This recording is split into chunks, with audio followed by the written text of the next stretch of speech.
Oil from the BP oil spill reached shore today, 2 weeks after the well explosion in the Gulf of Mexico. The oil washed up on Louisiana's Chandler Islands. Shoreline cleanup crews were there to see and assess the damage. Meanwhile, at the site of the massive leak, where hundreds of thousands of gallons of crude continue to gush into the Gulf every day, efforts to siphon, plug, and disperse the oil continue. A 4-story, 98-ton steel box arrived at the ruptured well earlier today. Engineers and welders worked day and night for a week on this structure that they hope will capture the oil and divert it to a ship above the surface. Even though the cap part arrived today, the hookup to that drill ship will not be completed until this weekend. If successful, so best case scenario here, the containment dome will be able to suck up about 85% of the oil that's coming out of the largest of the 2 remaining leaks.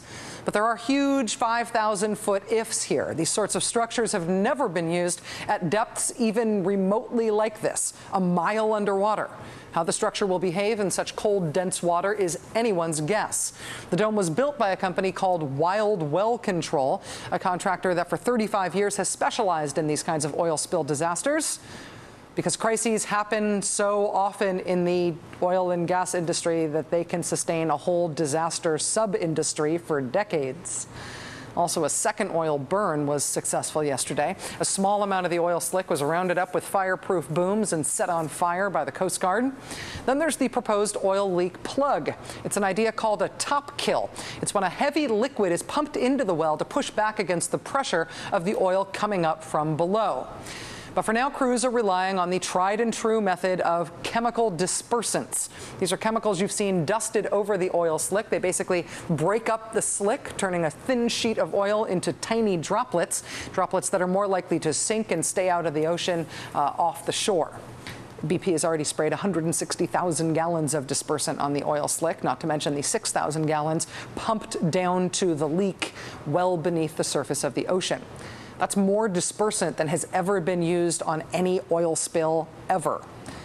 The dispersants do work, sort of, but because oil spills don't have good news, only less terrible news, the chemicals in the dispersants are themselves toxic. Probably. We don't really know what's in them. The companies that manufacture dispersants consider that information to be proprietary. A company called Nalco makes one of the dispersants called Corexit 9500. Nalco posted a 10-page safety document about Corexit on the spill response website set up by the oil rig's owner, Deepwater Horizon, and warns you to not get the dispersant on your eyes, on your skin, or on your clothing, and also definitely don't breathe in the vapor. Touching it may cause irritation. 160,000 gallons of that into the Gulf of Mexico.